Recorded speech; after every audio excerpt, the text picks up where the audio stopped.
Tao po! Tao po!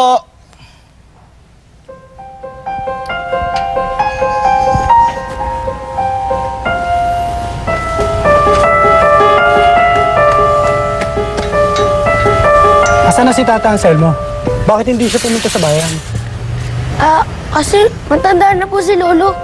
Hirap na po siyang bumiyahe. Kaya nga minabuti namin na kami nang pumunta dito para mas makapag-usap ng masinsinan. Asan ang lolo mo?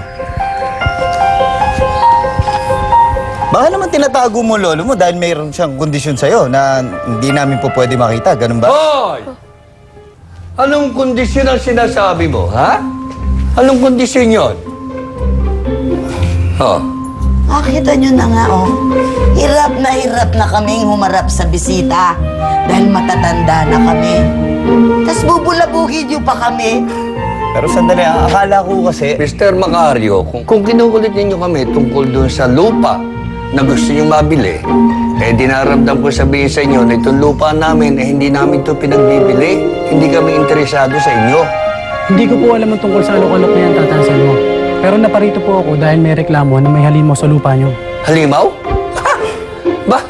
Abay, malaya kayo na tignan mabuti itong bahay at lupa. Tignan ko kung meron kayong makikitang halimaw. At anong akala nyo sa amin? Mga halimaw kami? Huwag ka magkakamali ng pagsasalita at baka ikaw masapok ko. Kapitan, sandali. Kapitan, sandali. Saan ko kita? Matagal na silang naninirahan dito. At ayaw kong sayangin ang panahon ko. Mauna na ako, Mr. Macario. Pero sandali, Kapitan. Hindi nyo man lang ba inspeksyonin yung buong bahay? Di na. Kapitan! Mr. Macario! Gusto niyo po munang uminom?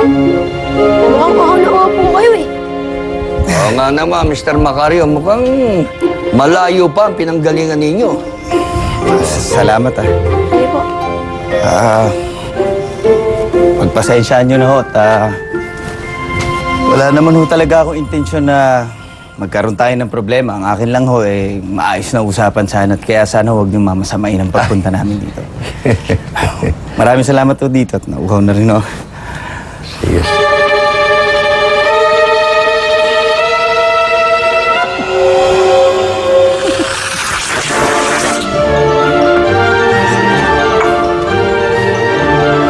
Hoy!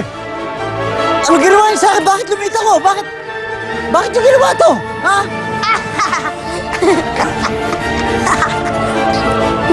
Dahan-dahan na rin, eh? Alam mo,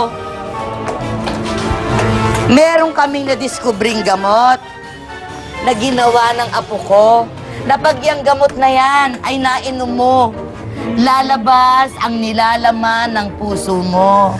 At ang gamot na yon, angkop sa taong makitid ang isip at ang puso gabutil.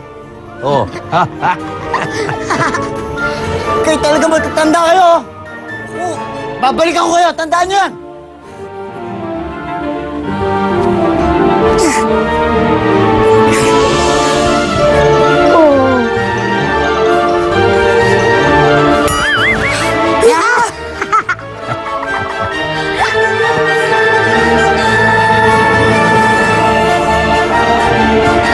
Bye-bye.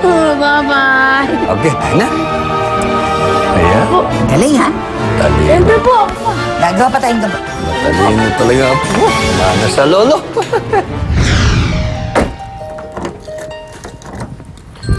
Moy! Moy! Ayan! Daddy! Basta ka na! Ano? Saan yung mga lolo't lola mo? Andun po. Tay! Tay, dito na po ako. May bago na po kayong kasama dito sa bahay. Ah, Rico. Dahan-dahan ka. Baka madulas ka, ha? Yan. Basta na po. God bless, God bless. Oh, kamusta na po kayo, Nay? Abay, nakikita mo. Ang gaano kalakas yan, ha? Ano Oh, pa? ang tuhod. Oh. Oo, dahan-dahan. Lakas na pala eh. Siyempre, ang gusto ko lang naman kasi ako lang ang maging reyna ng itay mo. Milagro na eh. Parang hindi po kayo masungit ngayon. Bakit gusto mo ako magsulit? Lola! Magsusumit Hindi po, ako. hindi po. Easy Okay na lang, po Lola. kayong ganyan. Okay na po yan. Kaya, yun naman pala, maganda na pala yung pakiramdam nyo eh. Oo. Kailangan bang kayo lumakad na talaga? Ha? Ay, opo, mahirap na pong abutan ng dilim sa kalye. Bagay. Paano mo eh? Paano na kay lolo't lola? Sige po. Yeah. Oh, mag-aaral mabuti, ha? Sige. God bless. Oh, Rico. Huwag nalilimutan Ang magdasal. pagmamaneho, ha? Opo, mag-ingat Pag-ingat. Babay po, Sige po. Lola. Sige, sige, Babay sige. po, Lo. Ingat kayo. Kunin ko na yung gamit mo Sige mo po. eh. Oo. Sige. Ayan. Ingat po kayo dito, ha? Ha? Uy, ikaw, ha? Napakabait Po. ka. O, sige, Rico. Sige po. Okay. Ate, kailangan mo sumunod sa lahat ng utos ni Lolo. Tapos, kita mo yung mga halaman na yan.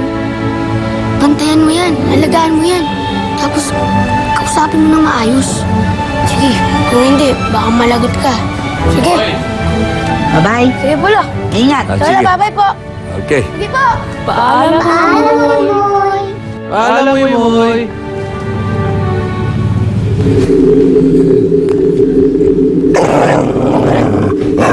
Opo, akit na po. Oh.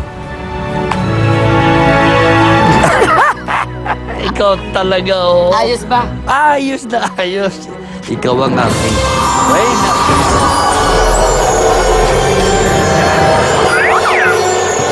Mabuti na lang. Nasolusyonan ni Moy ang problema niya. At dahil sa nangyari, natutunan din ni Moy na mas maging mapagmahal sa kanyang lolo at lola. Sana tugaran niyo rin si Moy. Mahalin at igalang niyo ang inyong lolo at lola. Hanggang sa muli, magkita-kita tayo ulit sa susunod na linggo. Dito lang sa Pidol